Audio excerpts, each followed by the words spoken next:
Instructor for this class. I'm also the vice president here at Pima Community College. I run this Desert Vista campus. This is Bruce Westberg. He's actually Clery compliance, does some emergency management. I'm going to hand it off to him in about 10 minutes, but I just kind of want to share with you what's going on and what to expect from this class, right? Come on in. If you can sign this, whatever your name and signature. So one of the things, and the reason I'm so passionate about this class is I'm going to share a personal story here. Oh, real quick, that's my cell number. I've been here at Pima for 27 years. It's on my card. I give my cell number. Never had any issues, knock on wood. If you're going to be late, you can't make it, you can text me. All right, you have a question, you can text me. I'm always accessible. I think as administrators, we always should be accessible to you. If you have an issue, a problem, you should be able to call me right up, text me, whatever it is. The reason I'm so passionate about this class and college readiness and study skills is because of a personal experience. When I was a junior in college, I went to a school called, I'm from Tucson, but I went to school at University of New Mexico in Albuquerque, and I was a baseball player there, right? Now, like most young men at my age, I was probably 19 years old or so, 20, and thought I was going to play in the big leagues, right? Wanted to be a professional baseball player, and so school was just a necessity in order for me to get to professional baseball, whatever I wanted to do. As you start getting into it and you're playing Division I baseball, you realize, oh, you know what? I probably have to have some other options because this might not work out. There's a lot of really good players out there. Well, what ended up happening is I got put on academic probation. I was not going to be able to play the game I love, the reason I was going to school there. But what ended up happening really was left a indelible impression on me. Indelible means like a mark you can't remove, right? Left an indelible impression on me in that I started to learn what it took to be successful in the classroom. And this is what happened. There was a gentleman named Tony. He was a former football player there at the University of New Mexico. Big brother, just like strong, big, would come wake me and my roommate up. The guy who just called me, Terrence Fraser from Oakland, California, he just called me right now actually when I walked out, and would come and pound on our door, like get us up at 5 a.m. And we're like, oh my goodness, we'd get up, we'd go, and you know what he did? He taught me textbook reading skills, critical thinking, time management, all these different things that I never really applied. I was a chronic like procrastinator. I would study like right the day before the test. I'd try to pull an all-nighter, right? That's the way I got through it. Once he gave me that time management and would say, hey, you want to start studying for a test about 8 days before, 20 minutes. I had this calendar which was color-coded. I have a test, it's in red. The day in green, I start working on studying. I started to learn this stuff. I had taken college algebra 4 different times and would always withdraw. I'd always withdraw because I was failing, I wasn't going to pass. And so what ended up happening, he said, hey, bring your college algebra. I started to work on the math portion of it, and I had 10 problems. And he said, well, you're going to do 30. I'm like, why would I do 30? I don't even like math. I'm not going to do 30. Well, how many swings do you take in baseball? Well, hundreds. I got to perfect my craft. Well, you're going to do that. And so I would do 30 problems in college algebra. And so some things started to happen here. I started to realize, man, it's not always the smartest person that is successful. It's the person that has the grit and has the information to be successful. So one of the things, and Bruce, and I'll tell you why I bring Bruce, because this is probably one of the most important, in my opinion, people here at the college as far as his knowledge and information. But here's what I know about the human being. In order to facilitate change in a human, 3 things have to happen. You either have to have proximity to people, like we do here, proximity to information, what we're going to share here, some information, or proximity to an event, right? And so those things, when they happen, you can actually change who you are. So what I want to share is this. What I also want to impart as far as my wisdom, I'm 55 years old now, right? I'll be 55 here in November. And the one thing that I always try to do when I go talk to young people like yourselves is I always try to share, like, what do I wish I would have known when I was your age? What would have helped me right now, that your age, that this 30 years, 40 comes fast, right? What would I have, what wisdom can I impart on all of you to make sure that you have the information to be successful? And here it is. It's going to sound silly, okay? But this is the first one. I would have made sure when I got up every morning, I drank a bottle of water. Why do you think that is? Do any of you have migraine headaches or anything like that? Getting water, taking care of yourself, getting enough sleep. I would have known to go for walks. I mean, for me, going for walks for 10 minutes, that COVID time and all that stuff made a difference for me. I was able to walk, clear my mind. They call it forest bathing, right? Where you just kind of clear your mind doing nothing, meditation. I wish I would have known those type of things, right? And I wish I would have known how to regulate emotion. Regulating emotion is the key thing, right?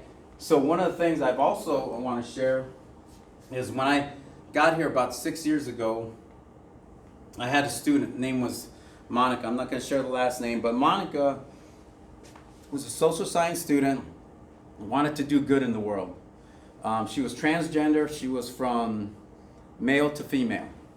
And she was in these social science classes because she just wanted to make sure she was out there helping people, supporting people, having a lot of issues in the class, right? Issues with students, with teachers, a lot of things. Like we all, and I can share this, we've all had trauma in our life. If you're here, you've had trauma, just where you are on the spectrum, right? And so she ended up texting me, and this is kind of a sad story here, because she was having trouble. So I would try to help her out, connect her with people. Anyways, one of the things that she did one time is she ended up committing suicide, and one of my colleagues was telling me, Edgar, you need to get with Jorgensen's counseling or whatever. And I said, she passed away already, so and if you don't know what Jorgensen's is, you all have access to it. Jorgensen's is a therapy and counseling that you all can get for free here at Pima. You can look it up. Jorgensen, if you need help with that, let me know. And so I said, most of us in the Latino world, we don't think we need therapy, right? We think that's, and I said, I'm going to try this out. I'm going to check it out. I'm going to call them up. So I called them up and I started to talk to one of the therapists, and it didn't work out too good because, I don't know if it's because her name was Dolores, which was my ex-wife's name, but no, that wasn't the case. I still get along great with my ex-wife and we have kids, but it just wasn't work. But then I ended up getting into this gentleman named Nick. And Nick was amazing. I mean, he started to dig into some stuff on me where I was like, wow, I didn't realize this was accessible. And so one of the things, and the example I use this, is if I told this young man here to take apart this desk, he probably could do it because he looks strong, right? But if I gave him a screwdriver and a wrench, he'd probably do it a lot easier and wouldn't hurt himself. All therapy is giving you the tool to handle and regulate your emotions. That is so important. So, most people, I don't have any problems. I'm good. You ever heard of prehabilitation? I was in athletics. I was the athletic director here for a long time. And one of the things we would talk about is you don't want to rehab, you want to prehab, right? You want to make sure you're doing those things so when these messed up situations come about, that you're able to handle them and you're able to handle them with clarity and getting help. Most people don't want to ask for help. There's a lot of access to information out there, but how do we navigate what information is important? And that's also what I want to share. When I try to help all of you or try to impart, kind of educate you on some things, it's not just about what you learn in the classroom. You should never let your education get in the way of your learning. And what I mean by that is this: your education's your education, but you're always learning. Always, right? I got two boys, Jonas and Amauti. Now, Jonas and Amauti, I would give them tasks every day when I would let them go off to school. We would be driving to school and I would make them say this. I would give them a little test when I left. I would ask them a few things. I would say, okay, 2 things you control. And they would say, attitude and effort. Important to remember. And they would respond with being on time and following through, which is important these days, being on time and following through on things. And then always do, and they would say the right thing. Now, they would probably Dad, stop it, I don't want to do that, I gotta go, and they would, and they would just leave. But I can tell you this, you plant potatoes, they'll grow, right? I was dropping off my son, he was playing ball in North Dakota, and I was dropping him off at the dorm room, and I'm thinking, man, I'm feeling pretty good. I'm not emotional. I'm good. You know, it's my youngest son. He's way out in North Dakota playing ball. It's cold out there. And I'm getting out of the car, in the rental car. I'm getting ready to drive to the airport. And he said, Dad, you forgot something. I'm like, what? 2 things you control. And right there I realized a lot of things that you're learning, whether you have kids or don't have kids. And if you can do these things right now, with these little small incremental things, they'll make a difference.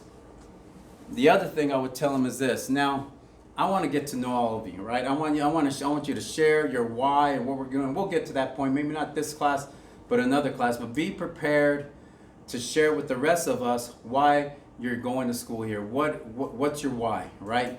Why is it for your family? Is it for a better life? Is it because you want a good job with a livable wage so you can live a life of meaning and purpose? What is your why? Because that's important, right? That's important. And how much effort do you put into that?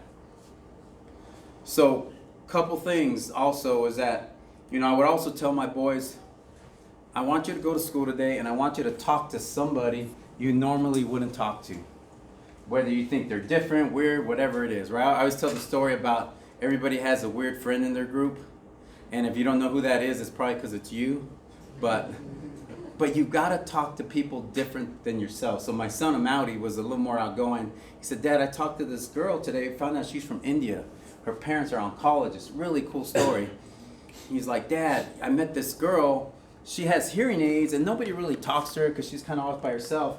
But I got to talk to her and she's so interesting. She actually let me borrow her hearing aids, And so he brought people together and they get to know each other. But if we don't do that, if we're not willing to be vulnerable, if we're not willing to put yourself out of a comfort zone and be weird and awkward sometimes, right?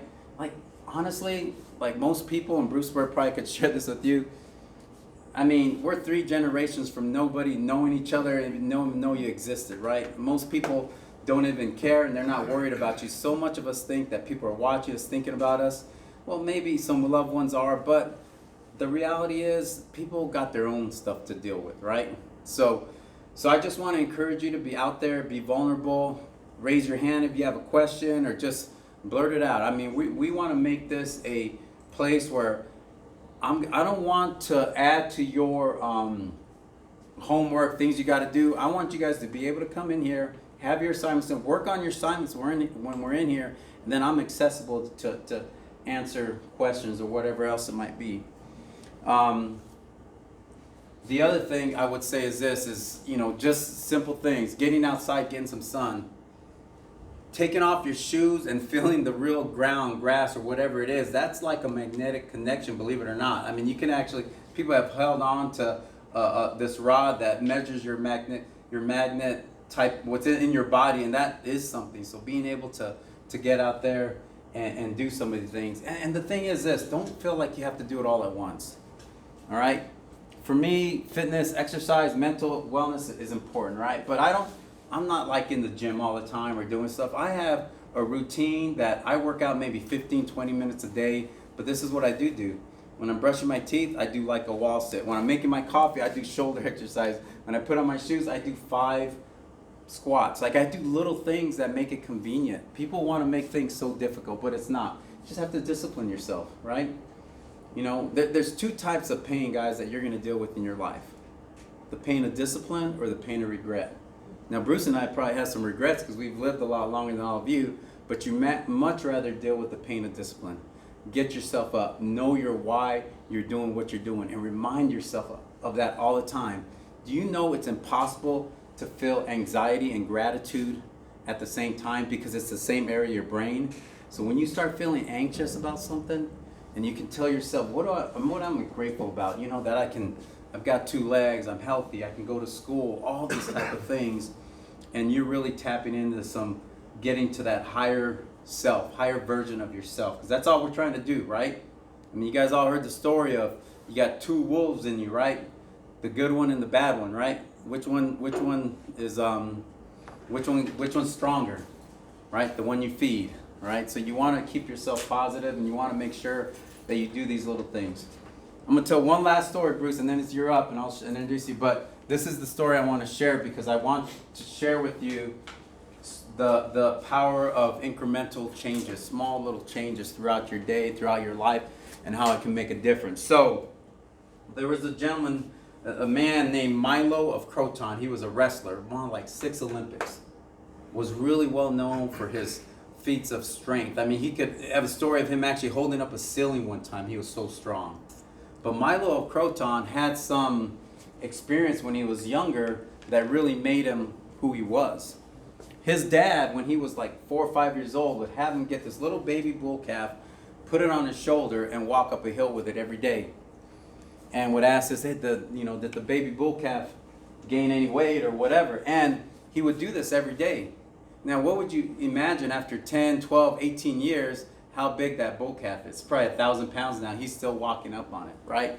If you can do these little incremental changes, whether it's, 5 wall push-ups or 6, and just a little bit and then when you miss a day, so what? Get the next day. Like, don't be so harsh on yourself when you miss a day or something. Just get right back on it.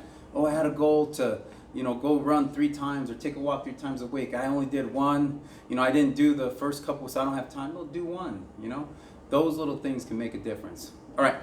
Now what I'm going to do is this. I'm going to pass this on to Bruce, because Bruce is somebody that I really admire here at the college, because here's what I think as a parent, as an administrator. My most important job is to keep all of you healthy and safe, right? And if we look at what's going on in the world right now, we know that things aren't always perfect. There's things that happen that we need to be prepared for. And so it's important, not just when you're at school, but when you're outside and you're with your family, that you protect them and that you make sure that they're healthy and safe. Bruce does that for us here at the college. And he shares his long history, all the experience he's had in law enforcement, things he's done, but he's a wealth of knowledge, and he's always accessible. I mean, if somebody wants to talk to him, or maybe talk to your instructor and want to, have him speak at another class, he's accessible. So with that, Bruce, I'm going to turn it over to you so you can share with us your wisdom. Okay. Yeah. So my name is Bruce Westberg. I want to give you a little background on myself, so I give myself a little credibility, so maybe you'll listen to what I have to say. So I was in law enforcement for 34 years. I started in a little town outside the city of Chicago. Was there for about 6 years. And then my wife and I came out here on a vacation in 1992. I had no idea what this place was like. My parents had bought a house here. They said, hey, house is furnished. We're not there yet, so really cheap vacation. There's a couple pools in the community. It'll be nice. It'll be cheap for you. We thought it was like Tatooine when we got on the plane. When we got off, we realized, no, this is actually pretty green. We literally stepped off the plane at the airport. My wife looked out the window at the airport and said, this is where I want to live. So I had enough of directing traffic and 40 below wind chills, so I said, okay, let me see if I can make that happen. Put in a job interest card with the sheriff's department, got picked up by them, and spent the next 28 years with them. So a total of 34 years in law enforcement. About halfway through my career, I really started to get into the field of emergency response and management. One of the things that prompted that was the Gabrielle Gifford shooting. I was there for several days. Been involved in several different weather events, big monsoons, parts of the city cut off from resources, that sort of thing. So that's how I got into that aspect of things. I worked for the Homeland Security captain on the department, so I became his go-to guy. He was sending me all the courses. I've been to planning section chief and resource unit leader, thousands of hours of FEMA training that I've gone through to get where I am right now. I retired in 2021, and within the next 6 days, I started working here as your emergency manager and Clery compliance person. Anybody here know what Clery is? So Clery, there was a girl named Jean Clery back in the 80s. She was assaulted and murdered on a college campus. And what had happened is that the place that she was living was kind of a dangerous neighborhood, and the college or university that she was at didn't tell her parents this may not be the safest place for her to live. Guy gets in the building and bad things happen. Her mom went on a crusade, went to Congress and said, this isn't right. The college should have an obligation to tell me whether my daughter is living in a safe place or not. So they eventually enacted the Jean Cleary Act. What the Jean Cleary Act requires is that every day I come into work and I read every single report generated by your police department. And I determine whether it's something that should go on our crime log. I create a 60-day crime log. That crime log is distributed to every single property here at the college. Any of your parents or you can walk into any one of those buildings and say, I want to see your 60-day crime log because I want to know where crime is happening on your campuses so I can keep myself safe. Second thing is that every year I have to write a report for the college that also gets sent to the Department of Education. That report identifies the things that we're doing to try and mitigate the potential hazards that exist on any college campus, describes the processes by which people can keep themselves safe, and reports certain criminal activity that occurs on the campus. Now, what I will tell you right now is after 34 years of law enforcement, this is a pretty safe place. When I worked for the Sheriff's Department, I worked on the south side, basically west of I-19 and south of Ajo for most of my career. I would go from call to call to call to call. Here you may have 2, maybe 3 case reports a day. And it's usually somebody walking onto the campus and smoking drugs. Or it may be somebody stole a candy bar out of an office. You don't have a whole lot of crime happening on the campus. Part of that has to do with the fact that you have a dedicated law enforcement agency. In other words, the Pima Community College Police Department is dedicated to keeping you safe. You actually have people that are assigned to your campuses. There's research to show that when you have that situation, whether you have an SRO on a junior high or a high school campus or a police department dedicated to a college or university, it significantly reduces the potential that bad things are going to happen at your location. So that's a great advantage to you. So that's half my job. The Clery compliance stuff, big deal.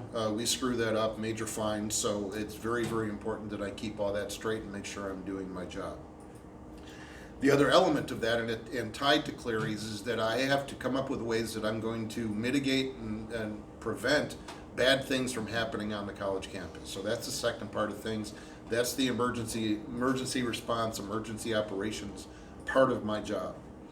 That means I have to come up with plans and ideas as to how we are going to prevent those things from occurring, and I do that all the time. Some of the things that we do is we do exercises. We just did one very, very recently within the last couple of weeks. Did what we refer to as a tabletop exercise. Tabletop exercise, I come up with an, oh my goodness, holy cow, things have gone horribly wrong. What are you going to do now type scenarios. And I present that to the college administration and staff, and I say, here you go. And as they're trying to figure things out, I'm throwing additional injects at them. Oh my goodness, a meteor just came down after all of that happened too. So the idea is to test their systems, their processes, and try and identify, do we have all the resources that we need? Do we have all the tools that we need to successfully mitigate, minimize, eliminate, or deal with these types of situations that have on a college campus? The tabletop actually was designed to be on this campus. What happened in the scenario was the roof blew off the Plaza building, carnage, bad things happening, dogs and cats sleeping together, just crazy stuff. And they had to come up with solutions to that, because that's not just something that you have to deal with that day. That's going to go on for quite some time. You have to go into additional operational periods. So those are the types of things that I do. The other thing that we do on a yearly basis is we have partnered with the Pima County Sheriff's Department. They come in every year and they do a run, hide, fight training for anybody who wants to attend from the college staff, administration, all of those things. They get to actually go out and feel it, touch it, taste it, smell it, see what it actually feels like to run through a scenario where you have to hide yourself and keep yourself secure until the good guys are coming. Now, the press will lead you to believe that this is just, it's Armageddon. All of these shootings are happening, it's crazy, that everybody's dying, and it's not true, okay? The news is all about creating sensationalism and making people upset, so they keep on coming back for more information. The truth of the matter is you've only had 12 active shooters on a college campus since the 1960s. Now that might seem odd, but there's a big distinction between a shooting and an active shooter. I would say a good portion of the time when you hear about a shooting on a college campus, 99 times out of 100 it's gang related. If you hear about a shooting on a high school campus, something happens in a high school parking lot, it's probably gang related. It's not an active shooter. Active shooter means somebody is indiscriminately coming in here and just looking for anybody to shoot at. Okay? Extremely rare circumstances. It doesn't happen that often. But that doesn't mean that we ignore those things. My job is to prepare for them, to try and come up with ways to deal with them, and come up with strategies so I can keep you all safe, so those types of incidents don't impact you. This can be a tough conversation for some people, but my intention is not to scare anybody. My intention is to empower you and make you feel better and say, I can deal with that, I can get through that. So whenever I'm requested, I will come to any college campus, I will come to anybody who asks me and give you a class on how to get through those situations. I'll do a walkthrough in their area and say, I think this is a good place to hide for several reasons. It's a solid door. You can lock it from the inside. You can grab all these tables and throw it against the door, and odds are you're going to be fine. Okay? So I come in and I do those types of trainings. I don't want to limit that to just the people who work here. My goal is to get it to as many people as I can. It's not just about attending high school here or a college here. It's about applying those skill sets, applying those concepts pretty much anywhere you are. So I'll tell you, after 34 years of law enforcement, I've got all sorts of weirdness rolling around in my head. I think very differently than anybody else in this room. I go to a restaurant with my wife. It's kind of like riding a train backwards. No, I have to face the door. I have to be somewhere in the back of the restaurant. As I walk in, I'm checking out every single person that's in that place. I'm going to look, is this guy going to be a problem for me? Is this guy going to be a problem for the where I'm at right now? Is this something I need to concern myself with? And then I'm focused on that particular individual. I'm not very good with crowds. My wife grew up in Green Bay, Wisconsin. She has dragged me to numerous football games, and I hate attending football games because I'm surrounded by a whole bunch of people. I don't know who these people are. They've been drinking a lot, and I'm looking around trying to figure out, okay, this guy's going to be a problem for me before the game is over. These two idiots are about to fight with each other, and Tamara, stop talking to the gang guy next to you. He's not a good guy. But everybody else, my wife is like, woohoo, and I'm like, I can't relax here. I'm never going to be able to turn that off, and I'm not asking that of you. What I am asking is, every once in a while, as you're learning your environment, and I want you to learn where you're going to school, ask yourself, if I'm here right now at this time and a bad thing starts to happen, where am I going to go, what am I going to do, and how am I going to get through this? Not every day, not all day long, but it's something referred to as immediate action drills. It's what most people in the military, most people in law enforcement, most people in the fire service, any type of public service, they do this all day long. They think if I'm driving around and I pull around the corner in my police car and I see a Circle K, I might ask myself, what am I going to do if I pull around the corner and there's 10 guys with baseball bats and knives fighting with each other in that parking lot? What am I going to do? I don't wait for the bad thing to happen before I start making those plans.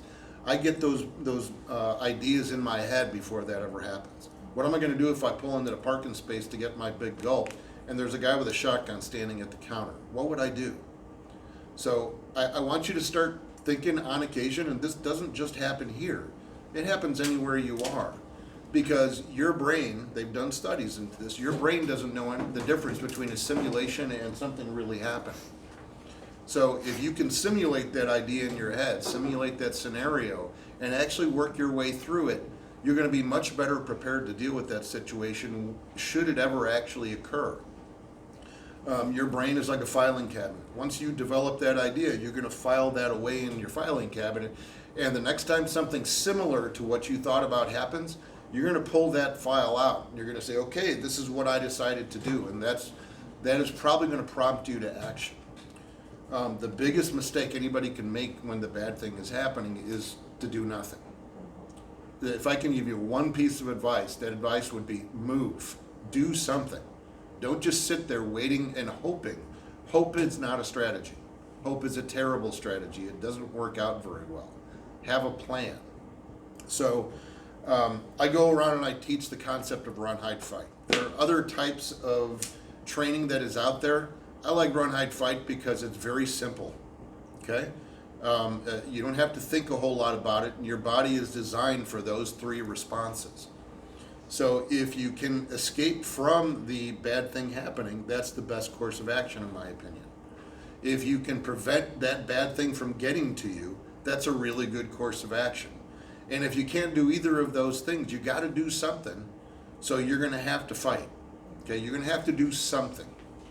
The way I train it is that if we're in this room right now and the bad thing is happening, we have three options. We can run, we can hide, we can fight. I like that door. I can lock that door from the inside. I'm closing that door. I'm saying, everybody start grabbing tables and chairs. We're going to throw it in front of that door. And then we're going to bury ourselves in that corner of the room where nobody can see us. And we're going to pretend it's the big dark house. He may come knocking, but if he doesn't know somebody's in here, he's not going to waste his time. Bad guys know. The bad guys know they don't have a whole lot of time. Their job, their expectation is they're going to cause as much carnage as they possibly can until the police show up. Our job, your job, is to prevent them from getting access to you. Okay? And when you're in high school or junior high or those places, probably the last place most of you were in a school environment prior to coming to here, it's a very different environment. You are much more secure because most of the schools anymore, they're surrounded by fences. The doors are locked on the outside. You have to go through the office to gain access. So there's a lot of barriers that somebody has to go through before they can get to people. It's very different in this environment. We're open campuses. That means anybody can walk on this campus anytime they want. College wants it to be an inviting environment where people want to come to school here. We want it so people want to come to work here. But that changes the dynamic a little bit and puts more onus, more responsibility on everybody that comes to these buildings every day. That includes you. So you have some level of personal responsibility to keep yourself safe, knowing that the cavalry is coming. So Columbine changed everything for us. It used to be we would go to a bad situation like that, we'd surround the place, we'd try and establish negotiations with the person inside the building, try and get them to come out, and then it's a good day. Columbine, we learned that those kids had no intentions of coming out there. They had no intentions of stopping what they were doing. So police developed a system called extraordinary deployment. What that means is that we're not waiting. We're gearing up, we're grabbing our stuff, and we're going direct to threat. You may be sitting there and we may run right past you because we're going to go direct to threat. We're going to try and identify where the bad guy is and solve that problem. There's a couple ways that happens. He might solve the problem for us. He might be in a situation where he can't use what he brought with him anymore, or we may solve that problem and say, okay, we're going to stop him one way or another. But your job is to keep yourself safe long enough for us to deal with that issue. So Columbine changed everything. We're no longer standing outside. We're grabbing our stuff and we're going in, and we're gonna keep on going until we neutralize what is happening. So that has since evolved. It used to be you would grab the first 4 or 5 cops that show up, and then you would go in as a team. We don't even do that anymore. Law enforcement no longer waits. First person here, they're grabbing their AR rifle and they're going inside, and then they may let everybody else know that's coming. This is where I am. This is what I'm hearing. Everybody come here. Okay? They're not going to wait anymore. The reason I tell you all of this is that know that the cavalry is coming. Now, I've had people ask me about Uvalde. I can't explain Uvalde. That makes no sense to me. My opinion is every one of those cops should be fired. The chief who told them not to do what they were supposed to do, he should be brought up on charges. It's just crazy to me. I can't explain it. I can tell you, you will not see that here. After 28 years of working with the Sheriff's Department, working with other organizations and seeing those types of incidents, bar fights or the Gabrielle Gifford shooting or drive-by shootings or all that stuff, I want to tell you the world is coming to you. Okay? This is what most cops live for. They live for that day where they can say they did something important, that they did something to defend their community.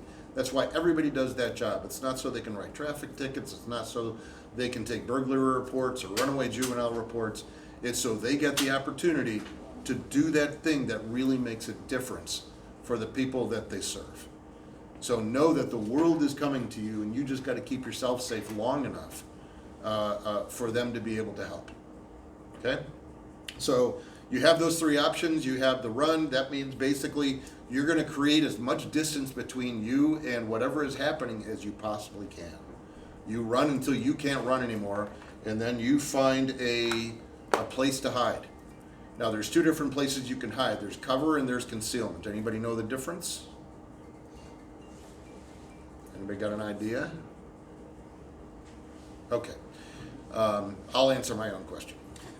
Concealment simply means somebody can't see you. Okay? That you're being concealed. That's what I was gonna say. I was gonna say, like, concealing meaning like you're completely hidden. Right, And but then covering meaning like you're kind of taking cover in. well, concealment simply could be a bed sheet. I mean, you're standing behind a bed sheet, but it's not going to afford you any protection. Yeah. Cover means like a brick wall, a cinder block wall, a car, something that is going to afford you some protection. Okay, so you want to look for cover first, concealment second. Okay, a bush could be concealment, but it's not going to protect you. It just means that a person can't see you. Okay, so think about those concepts. So hiding. Okay, if we're sitting in this room, I'm not running out into the hallway. I know I feel pretty good about this room. I'm going to close that door. I'm going to lock it from the inside. I'm going to throw everything I can in front of that door, because once again, the bad guy knows that he doesn't have a whole lot of time. He's not going to waste his short period of time trying to get into this room past all of these tables, all of these chairs, all those things. He's going to walk right past this room. Okay? When we have had circumstances where they have entered rooms, one of two things has happened. Somebody didn't secure the room, or somebody was silly enough to open the door. One of the things that we train the staff and administration is that no matter how hard this may be, if you got people screaming outside this room, banging on the door, once that door is secure, you don't open that door anymore, because the bad guy could be right there. Very tough, very hard situation, but you never open the door.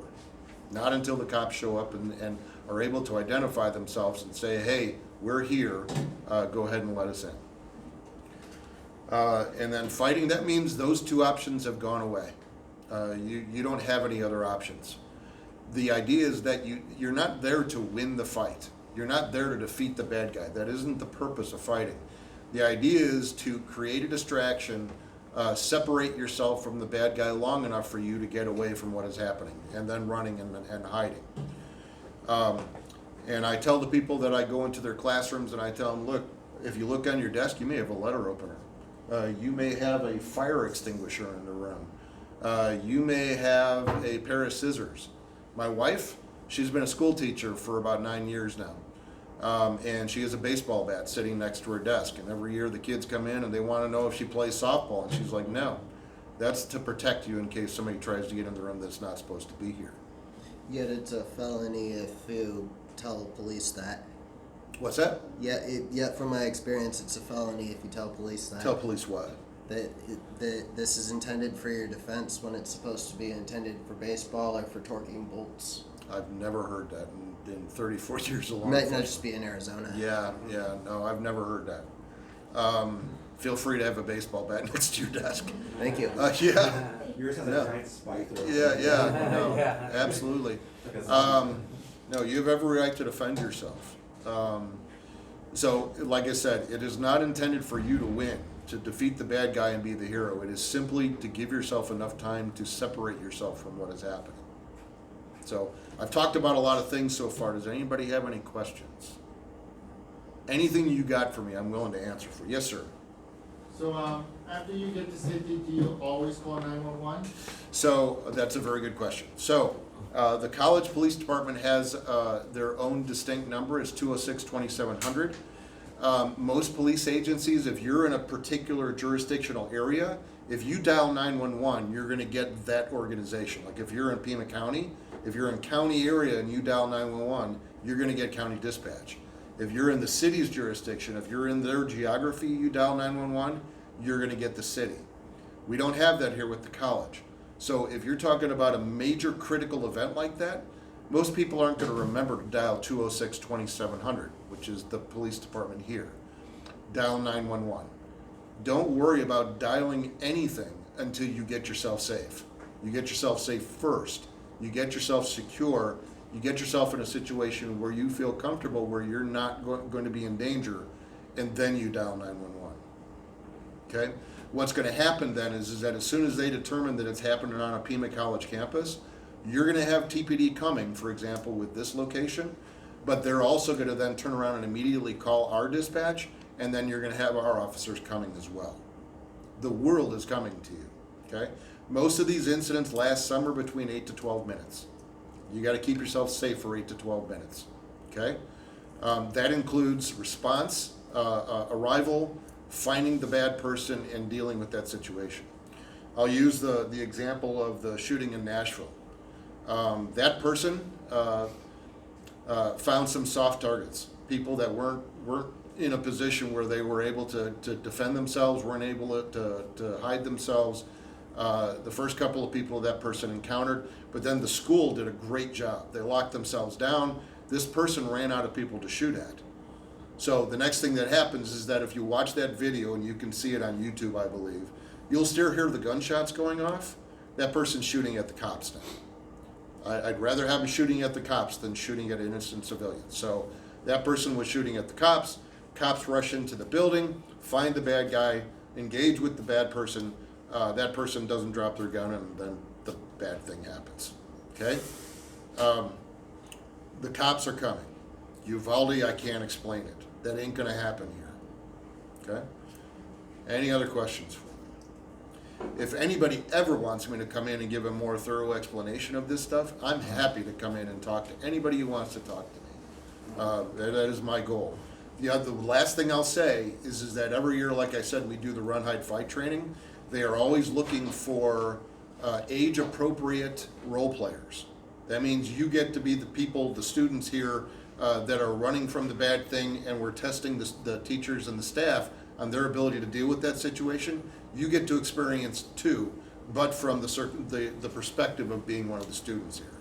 If you're interested in that, feel free to reach out to me, and I will hook you up.